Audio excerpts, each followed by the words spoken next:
નમસ્કાર, હું છું કિરણ કાપુરે. તમે જોઈ રહ્યા છો નવજીવન ન્યૂઝ. વરિષ્ઠ પત્રકાર પ્રશાંત દયાળ આપણી સાથે છે. સુરતના એક વિસ્તારમાં હત્યા અને એટ્રોસિટીનો ગુનો બને છે અને તે પછી તે ગુનેગારોનો વરઘોડો નીકળે છે. તો આ પૂરો વિષય છે તેમાં પ્રશાંતભાઈએ ગઈકાલે જે સ્ટોરી કરી હતી તેમાં તેઓ ગૃહ રાજ્ય મંત્રી હર્ષ સંઘવીનું પણ તેમાં એ નામ દે છે. તો તે વિષય અંગે પૂરો આપણે પ્રશાંતભાઈ સાથે વિગતે વાત કરીએ.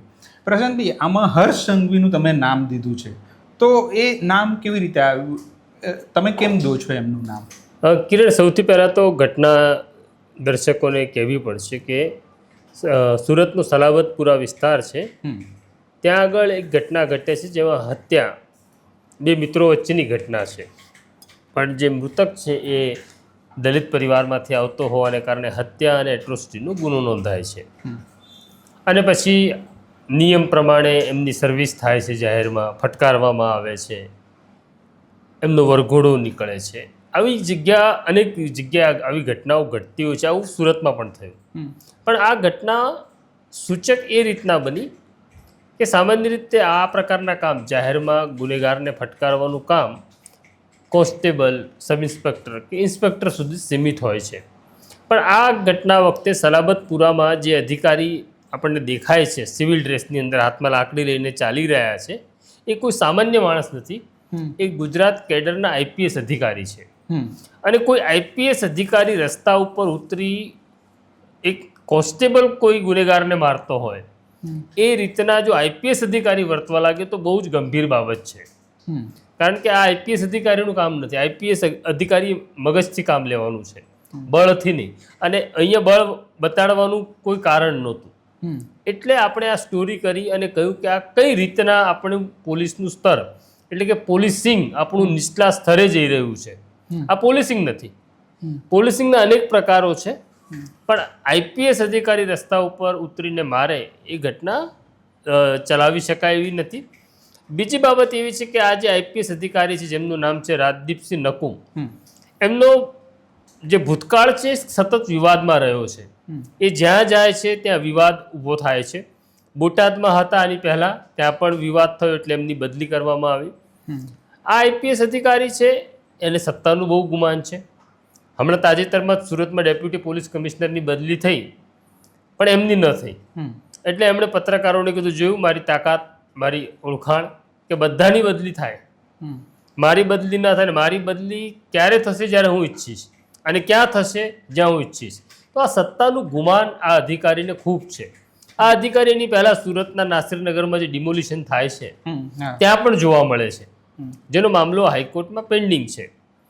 હવે આ ઘટનામાં પણ એ એસઓજીના ડીસીપી છે, પરંતુ સલાબતપુરા જેમના તાબામાં આવે છે ડીસીપી રજા ઉપર હોવાને કારણે એસઓજી ડીસીપીને એનો ચાર્જમાં આપવામાં આવ્યો હતો. અને સલાબતપુરામાં આ ઘટના ઘટે છે. આ જે ઘટના છે હત્યાની કે એટ્રોસિટીની, એટલી સામાન્ય ઘટના છે કે આ ઘટનાને એક પીએસઆઈ હેન્ડલ કરી શકે, કે એક હેડ કોન્સ્ટેબલ હેન્ડલ કરી શકે. પણ જાણે મોટો ચંબલનો ડાકુ પકડ્યો હોય, કોઈ નક્સલ પકડ્યો હોય, કોઈ ઇન્ટરનેશનલ ટેરરિઝમ પકડાયું હોય, એ રીતના ડીસીપી ઘટના સ્થળે આવે છે, આરોપીઓને જાહેરમાં ફટકારે છે, વાળ પકડીને ખેંચીને ફટકારે છે, અને પછી એમનો વરઘોડો કાઢે છે, અને જાણે પોતે સિંઘમ હોય એવી ભૂમિકામાં આવે છે. હવે આ મામલો ગુજરાત હાઈકોર્ટ સુધી પહોંચ્યો છે. ગુજરાત હાઈકોર્ટના એક લોયર છે, સિનિયર લોયર, જેમણે સુપ્રીમ કોર્ટમાં પણ એક પિટિશન કરેલી છે. પોલીસ જે રીતના વરઘોડા કાઢી રહી છે એને લઈને આ ન કાઢી શકાય. પોલીસ જે વ્યવહાર કરે છે ન કરી શકાય, કારણ કે સુપ્રીમ કોર્ટે ના પાડેલી છે. બીજું, થોડા સમય પહેલાં જે ઇન્ચાર્જ ડીજીપી હતા ડૉક્ટર કે.એલ. રાવ, એમણે પણ પરિપત્ર કરેલો કે કોઈ પણ પોલીસ અમલદારે કોઈને કુકડા મુર્ગા બનાવવા નહીં, જાહેરમાં મારવા નહીં, લાતો મારવી નહીં, ગાળો બોલવી નહીં. આ બધું તો સામાન્ય કોન્સ્ટેબલ કે પીઆઈ માટેનું હતું. આશ્ચર્ય એ વાતનું છે કે તાજેતરમાં જ હમણાં જ્યારે ભારત સરકારે એમને આઈપીએસ તરીકે નોમિનેટ કર્યા, એ આઈપીએસ અધિકારી આ પ્રકારનું જો કૃત્ય કરશે તો પછી નીચેના અધિકારી તો આની કરતાં બેફામ થઈ જશે. એટલે હાઈકોર્ટની અંદર ઉત્કર્ષ દવે એડવોકેટે સુઓ મોટો આ ઘટનાને લેવી એવી ચીફ જસ્ટિસને એક અરજી આપેલી છે, જેની સુનાવણી હવે આગામી સમયમાં થશે. તારો સવાલ હવે આવે છે તારો સવાલ આવે છે કે આમાં હર્ષ સંઘવીનો ઉલ્લેખ પણ આપણી સ્ટોરીમાં આવે છે કે આ જે કઈ સ્થિતિ નિર્માણ થઈ છે એના માટે હર્ષ સંઘવી જવાબદાર છે. કેમ આવું? તારો પ્રશ્ન એ જ છે ને? એ જ છે. એ એટલા માટે કે પોલીસ જે પ્રકારનું વ્યવહાર કરે છે એને ચેક એન્ડ બેલેન્સ રાખવાનું કામ કોનું છે?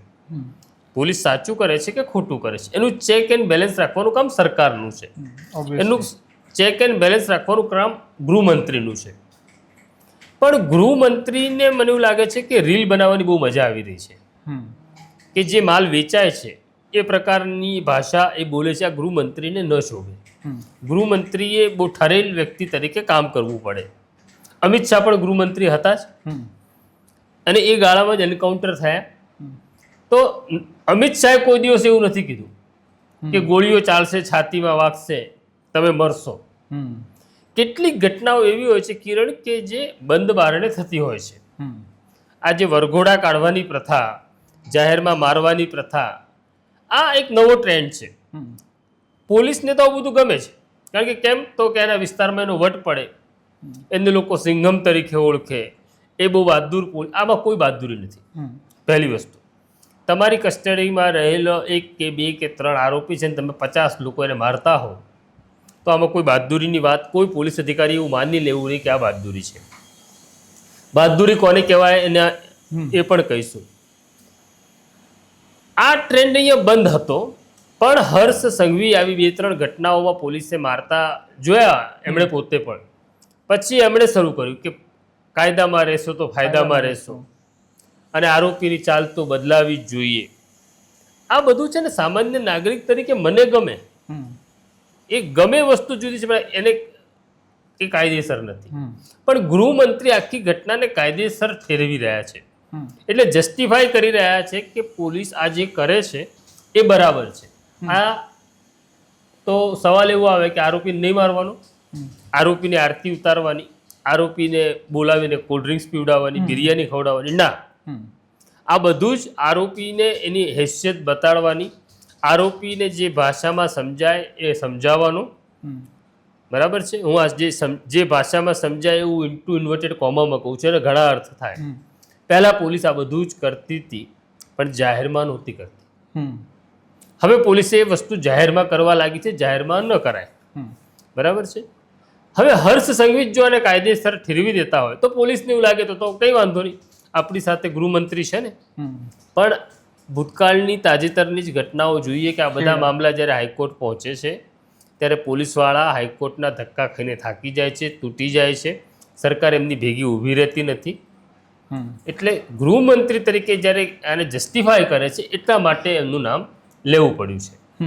બીજો એક પ્રશ્ન એવો વારંવાર કે ભાઈ કાયદાનો ડર પેસાડવો હોય તો અમે જાહેરમાં આવી રીતે મારીશું તો પછી એ કાયદાનો ડર પેસશે, એવી પણ એક આ જે ગર્ભિત અર્થ છે ગૃહ રાજ્યમંત્રીનો, તો એ એવું લાગે છે કે ભાઈ એમનો ગર્ભિત અર્થ આ છે કે ભાઈ અમે આવી રીતે કરીશું તો જ એ કાયદાનો ડર પેસશે. ઓકે, તારો પ્રશ્ન બહુ સાચો છે, યોગ્ય પણ છે.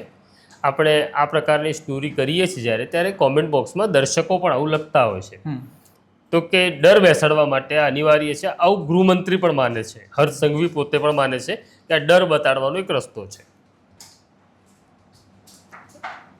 હર્ષ સંઘવીની ઉંમર નાની છે, સ્વાભાવિક છે. ઉંમર નાની હોય તો ગુજરાત પોલીસનો ઇતિહાસ એમને ન ખબર હોય, ગુજરાતના ગુનેગારોનો ઇતિહાસ એમને ન ખબર હોય.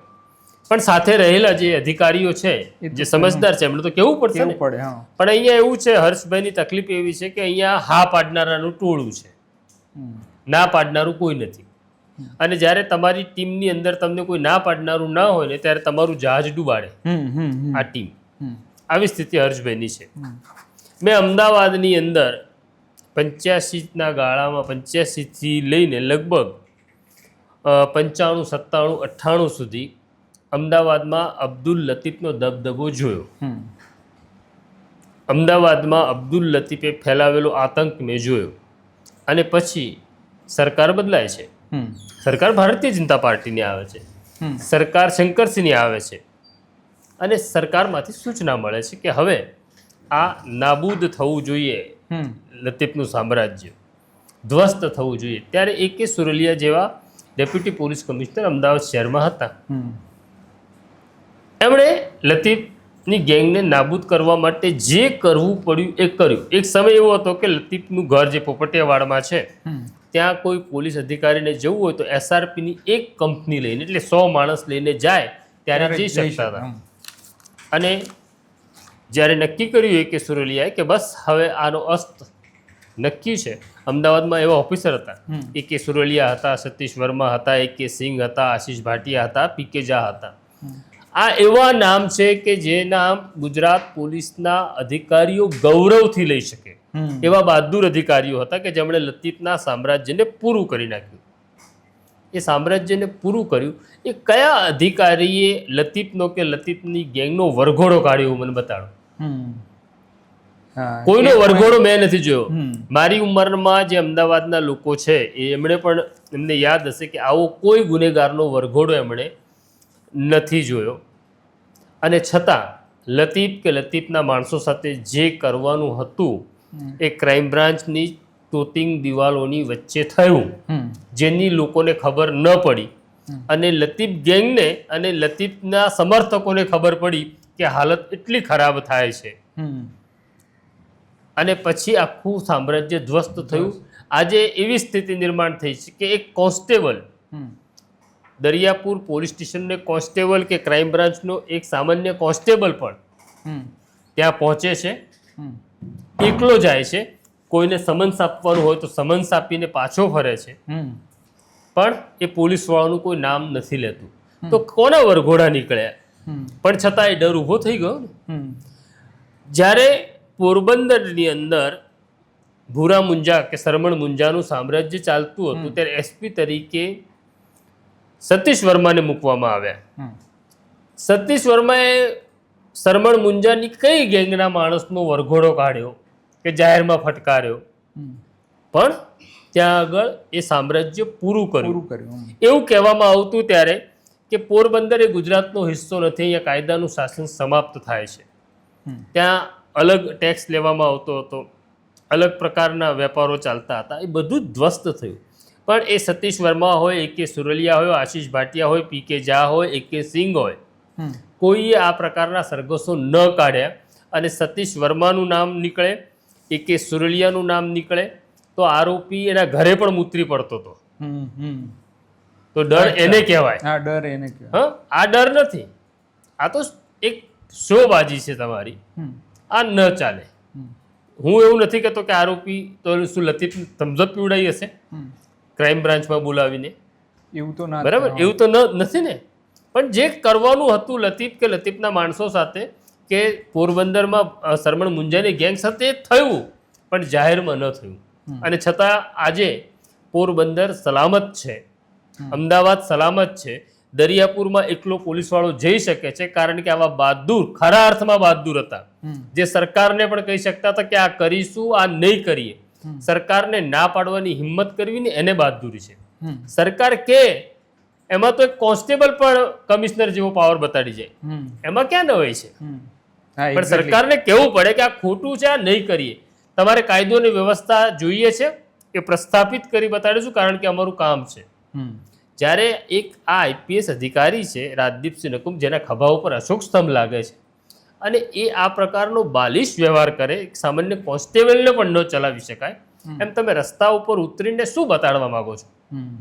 અને આ બધા એટલા માટે કરી શક્યા કે એમને એવું છે કે અમારા ગૃહમંત્રીને આ ગમે છે, એટલે ગૃહમંત્રીને કહેવું પડે કે ગૃહમંત્રી આ ન ચાલે.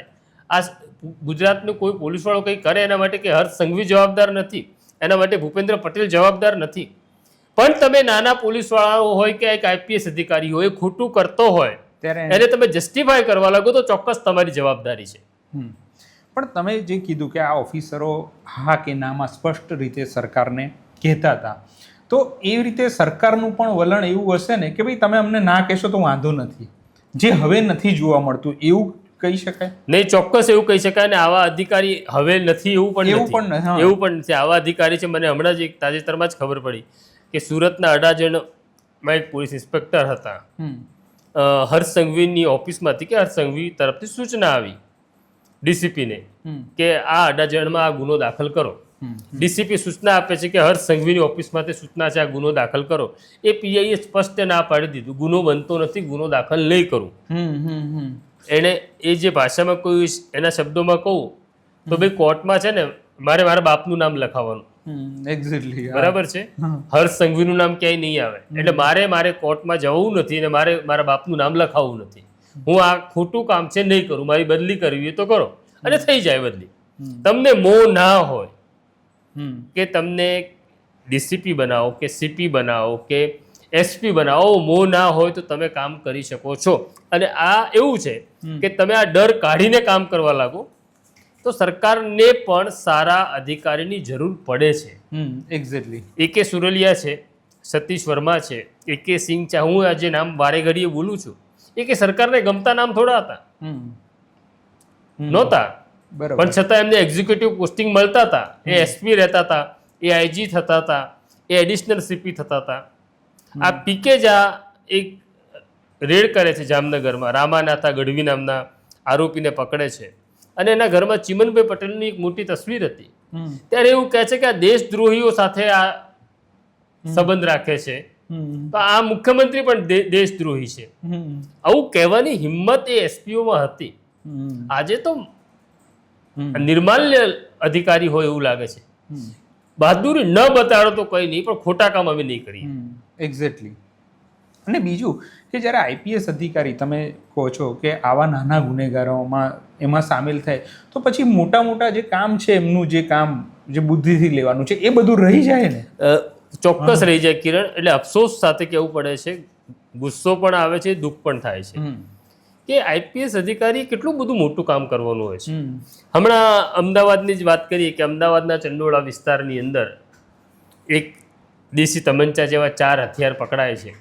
હવે આ કામ એક પોલીસ સબ ઇન્સ્પેક્ટર કે ઇન્સ્પેક્ટરનું છે. ત્યાં જોઈન્ટ પોલીસ કમિશનર પહોંચી જાય છે અને પછી વાત આવે છે કે એ આરોપીએ જેસીપી ઉપર છરી વડે હુમલો કર્યો, જેસીપીએ પડોશમાં રહેલા પીઆઈની બંદૂક લઈને ફાયર કર્યું. આ સ્ક્રિપ્ટ ગળે ઉતરે એવી નથી, બહુ નબળી સ્ક્રિપ્ટ છે. આ પહેલી તો વાત એવી છે કે આ કામ કોન્સ્ટેબલથી લઈને પીઆઈ સુધી સીમિત હતું. આમાં કંઈ જોઈન્ટ સીપી ત્યાં જવાની જરૂર નથી. હા, એટલે એ પછી મોટા ઓપરેશન ઘણા બધા મોટા કામ હોય છે. હવે કે 4 તમંચા પકડાય એમાં કે જીસીપીએ જવાનું, એને પણ સ્પોટ ઉપર આરોપીને પકડી લાવો, તમારી ચેમ્બરમાં તમે એને ઇન્ટ્રોગેટ કરો, બરાબર છે. એટલે બહુ નબળી સ્ક્રિપ્ટ લખે છે આ લોકો, પગમાં ગોળી મારવાની. આ તો આપણે એને જસ્ટિફાય નથી કરતા ગુનેગારને કે ભાઈ ગુનેગાર બેફામ થાય જ માટે આપણે વધારે એમાં ઊંડા ઉતરતા નથી, પણ કોઈ સામાન્ય નાગરિકને સમજે આ પગમાં ગોળી મારવાવાળો જે નવો ટ્રેન્ડ છે ને એ યોગી પાસેથી આયાત કરેલો ટ્રેન્ડ છે. પણ યોગી કરે બધું આપણે ના કરાય. દરેક રાજ્યની એક તાસીર જુદી હોય છે અને આ લોકો કરે એમાંય વાંધો નથી, પણ એટલી સ્ક્રિપ્ટ નબળી લખે છે. અહીંયા જ્યારે એન્કાઉન્ટર થતા હતા ત્યારે ડીજી વણજારા જે એફઆઈઆર લખતા હતા એની એફઆઈઆર 1947થી શરૂ થતી હતી કે ભારત પાકિસ્તાનનું વિભાજન થયું અને મુસલમાનો ત્યારથી બદલો લેવા માગે છે. આ એવી જ નબળી સ્ક્રિપ્ટ લખે છે. અને આ છેલ્લી તો એટલી બધી નબળી સ્ક્રિપ્ટ હતી કે સાહેબને છરી વાગે છે, સાહેબ પાસે તો વેપન છે નહીં, સાહેબ બાજુના પીએ પાસેનું વેપન લે ત્યાં સુધી પેલો છરી પકડીને માણસ ઊભો રહે. એટલે આવી નબળી સ્ક્રિપ્ટ ન લખવું જોઈએ. આપણે કોઈ સારા સ્ક્રિપ્ટ રાઇટરો પણ રાખવા જોઈએ, જાવેદ અખ્તર જેવા. હવે બીજું એક કે ભાઈ ડૉક્ટર KLN રાવ જે હતા પોલીસ વડા, તો એમનો જે પરિપત્ર છે તો એ જે એમણે કર્યો તો એ હવે એ નથી, તો એ પરિપત્ર ક્યાં ગયો? પરિપત્ર તો યથાવત જ નહીં, કાયદો. હા, એ તો આજે એમણે જે પરિપત્ર કર્યું હતું સુપ્રીમ કોર્ટે કહેલું છે કે KLN રાવ પોતાના ઘરમાંથી કોઈ કાગળ શોધીને લાયા હોય એવું તો નથી. આ સુપ્રીમ કોર્ટે આખા દેશની પોલીસને કહેલું છે કે તમારે આ નથી કરવાનું, બરાબર. એના કરતાં પણ સૌથી અગત્યનું એ છે કે ભારત સરકારનું જે ગૃહ મંત્રાલય છે એની એક સોશિયલ મીડિયા ગાઈડલાઈન છે પોલીસ માટેની. એમાં પણ કહ્યું છે કે કોઈ પણ પોલીસ અધિકારી ભારત સરકારના ગૃહ વિભાગની સોશિયલ મીડિયાનો ઉપયોગ કેવી રીતના કરવો એમાં સ્પષ્ટ કહેવામાં આવ્યું છે. કોઈ પણ પોલીસ અધિકારીએ પોતાનું પેજ બનાવવું નહીં, કોઈ પણ પોલીસ અધિકારીએ સોશિયલ મીડિયામાં આ રીતના એનો ઉપયોગ કરવો નહીં. તો આ તો એ જ થઈ રહ્યું. એક્ઝેક્ટલી.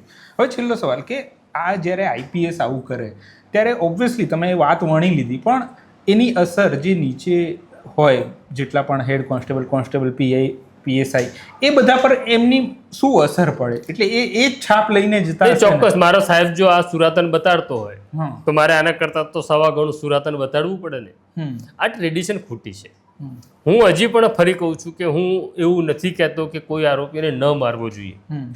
હા. એને જે ભાષામાં એને ખબર પડે છે અથવા એ જે ભાષાનો ઉપયોગ એ લોકો સાથે કરે છે એ બધું જ એની સાથે થવું જોઈએ. હમ. બરોબર. હા, પણ એ બંધ રૂમમાં થતું હતું અને થાય છે.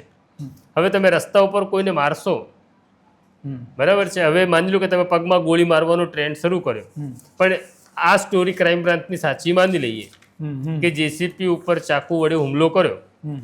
તો એનો અર્થ એવો થયો કે તમારો તો ડર જ નથી રહ્યો ને. હમ. એક્ઝેક્ટલી. જો જેસીપીને કોઈ છરી મારી જતું હોય તો કોન્સ્ટેબલનું તો મર્ડર જ થઈ જાય ને. હમ. અને હવે આ જે આના રિલેટેડ જે 2022નો નવરાત્રી વાળો ખેડાનો કિસ્સો છે, એમાં શું થયું? એમાં સજા શું પડી? હા. એ ખાલી હવે માતરની અંદર 2022માં ઘટના ઘટે છે જેમાં હિન્દુ મુસલમાનનો ઝઘડો થાય છે અને એમાં આરોપી મુસલમાન હતા, એમને થાંભલા સાથે બાંધીને મારે છે પોલીસ, ખેડા પોલીસ, અને આજુબાજુ ટોળું છે જે ભારત માતા કી જયના નારા લગાડે છે, એટલે આ પોલીસને વધારે સુરાતન ચડે છે. એ મામલો હાઈકોર્ટમાં પહોંચ્યો. હાઈકોર્ટે કીધું આ તો કન્ટેમ્પ્ટ છે, એટલે અવમાન છે, તમને ના પાડી છે તમે કરો છો, એટલે સુપ્રીમ કોર્ટે ના પાડી છે, એટલે બધાને 14 દિવસની સજા કરી માત્ર અવમાનના કેસમાં. હવે આમાં 1 દિવસની સજા પડે એટલે પણ તમારી નોકરી જાય. હવે આ બધા પોલીસ અમલદારો જે છે એ સુપ્રીમ કોર્ટમાં પહોંચ્યા અને સુપ્રીમ કોર્ટે એને સ્ટે આપ્યો છે, સજાને સ્ટે કરી છે, માટે નોકરી બચી છે. આ સ્ટે હટી જશે અને જો અપીલ ફગાવી દેશે તો આ બધાની નોકરી જશે. આ લટકતી તલવાર છે. આ કેસમાં પણ રાજદીપસિંહ નકુમે કોર્ટનું ચોક્કસ અવમાન કર્યું છે. જો હાઈકોર્ટ ઉત્કર્ષ દવેની સુઓ મોટો અરજીને ગ્રાહ્ય રાખે તો આમાં સજા સિવાય કોઈ વિકલ્પ નથી ને 1 દિવસની પણ આ રાજદીપસિંહ નકુમને સજા પડે તો નોકરી જવાની. બરાબર છે. એક બીજો પ્રશ્ન પણ અહીંયા એવું ઉદ્ભવે છે કે ઘણા બધા લોકો આમાં કોમેન્ટમાં લખતા હોય છે કે અમારી જ્ઞાતિનું ઘરેણું છે, આ તો બહુ બહાદુર છે. તો આ જ્ઞાતિનું ઘરેણું જે લોકો માનતા હોય ને, માની લો કે હું મરાઠી ભાષી છું તો મારી કઈ વાત આવે તો કે મરાઠીનું ગૌરવ છે, આવું કઈ હોતું. જાતિનું ગૌરવ કોઈએ લેવાની જરૂર નથી. એનું કારણ એવું છે કે જ્યારે હું મુશ્કેલીમાં આવું ત્યારે હું મરાઠીઓનું સમર્થન લેવા માટે હું મરાઠી થઈ જાઉં, અને જ્યારે મુશ્કેલી જતી રહે ત્યારે મારી જ્ઞાતિનો માણસ આવે ત્યારે હું એને કાયદો બતાડું છું. એટલે આ જ્ઞાતિની કે જાતિની વાત કરનાર લોકોએ સમજી જવાની જરૂર છે કે આ જે અધિકારી છે, આ રાજનેતા છે, એ માત્ર તમારો ઉપયોગ કરે છે એ મુશ્કેલીમાં હોય ત્યારે. એને પોતાની જાતિ, જ્ઞાતિ, ધર્મ સાથે કોઈ પ્રેમ હોતો નથી. અને લોકોને પણ એક પ્રકારનો આ જોઈને કેફ ચડે છે ને કે આ જોવાનું મજા આવે છે. જ્યારે આરોપીઓને આવી રીતના મારતા હોય અને એની કાયદેસર કાર્યવાહી ન થાય એ છોડીને. હા, મજા એટલા માટે આવે છે કિરણ કે ગુંડો તો ગુંડો છે, ગુંડો પરેશાન કરે છે, એ ગુંડાને મારે મારવો છે પણ હું મારી શકતો નથી. એટલે જ્યારે પોલીસને હું મારતી જોઉં છું ત્યારે મને એવું લાગે છે કે ના, પોલીસે બરાબર કર્યું. પણ એને 10 ધોકા મારે એ બરાબર કર્યું કે ગુંડા સામે કાગળ એટલા મજબૂત કરો તમે કે 10 વર્ષ સુધી બહાર ન નીકળે. એ સજા છે ને. 10 ધોકા મારીને પછી જો એ 10 દિવસમાં જામીન પર છૂટી જવાનો હોય તો પછી એને સજા ન થવાની હોય તો તમારી સિંઘમગીરી ગઈ ચૂલામાં. તમે સિંઘમ ત્યારે છો કે જ્યારે એ આરોપીને સજા સુધી પહોંચાડો. એ 5-10 વર્ષ એ લુખ્ખો, એ ગુંડો જેલમાં પસાર કરે પગમાં ગોળી માર્યા વગર, તો એ ડર છે. કાયદાનો ડર હોવો જોઈએ. તમારી લાઠીનો કે બંદૂકનો ડર બહુ લાંબો નથી ચાલતો. એક્ઝેક્ટલી.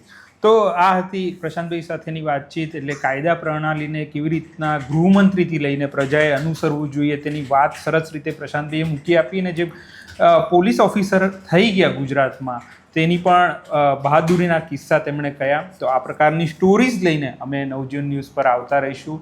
અમારી ચેનલને જરૂરથી સબસ્ક્રાઇબ કરશો. નમસ્કાર. વૈષ્ણવજન તો તેને કહીએ જે પીડ પરા